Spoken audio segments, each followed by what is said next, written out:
Think again भन्ने किताब जुन चाहिँ आदम ग्रान्टले लेख्नु भएको हो। यो पढिरहँदाखेरि मलाई केही कुराहरू सेयर गर्ने मन लाग्यो के। खासमा हामी चाहिँ थिङ्किङ लुपमा सर्फेसली इमोसनली ट्र्याप भइरहेका हुन्छौँ र हुनुपर्ने के हो भन्दाखेरि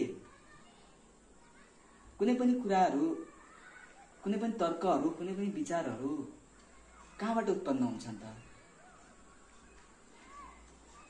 र उत्पन्न भएका विचारहरू कति शक्तिशाली हुन् त, कति ऱ्यासनल हुन् त भन्ने कुराहरू चाहिँ यसमा भनिएको छ। र थिङ्किङ लुपमा चाहिँ थिङ्क अगेन किन इम्पोर्टेन्ट छ, कुनै पनि कुराहरू बोल्नुभन्दा अगाडि चाहिँ सोच्नु भन्छन् नि, हो त्यो किन इम्पोर्टेन्ट छ भन्ने कुरा यहाँ भनिएको छ। र किन पनि इम्पोर्टेन्ट छ भन्दाखेरि हामीले बोल्दाखेरि दुईटा डिफ्रेन्ट वेबाट हामीले कुराहरू चाहिँ एक्सप्लोर गर्छौँ।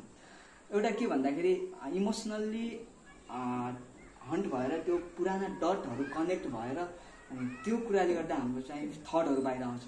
अर्को के भन्दाखेरि सर्फेसली हामीले चाहिँ हामी ग्रुमिङ हुँदाखेरि हामी स्कुलिङमा चाहिँ के सिक्यौँ भन्ने कुराले चाहिँ हामी चाहिँ त्यो हिसाबले चाहिँ कनेक्ट गरेर सोच्छौँ। तर एक्चुअली हुन्छ के भन्दाखेरि यो बुक अनुसार कुनै पनि आर्गुमेन्ट गर्दाखेरि चाहिँ रिथिङ साइकलमा जाने हो भने विचारहरू सशक्त आउँछन् र उत्खनन भएर आउँछन्। त्यो उत्खनन भएको विचारहरू रियालिटी र ऱ्यासनालिटीमा आधारित हुन्छन् र जुन चाहिँ पावरफुल आर्गुमेन्ट दिनमा चाहिँ हेल्प हुन्छ।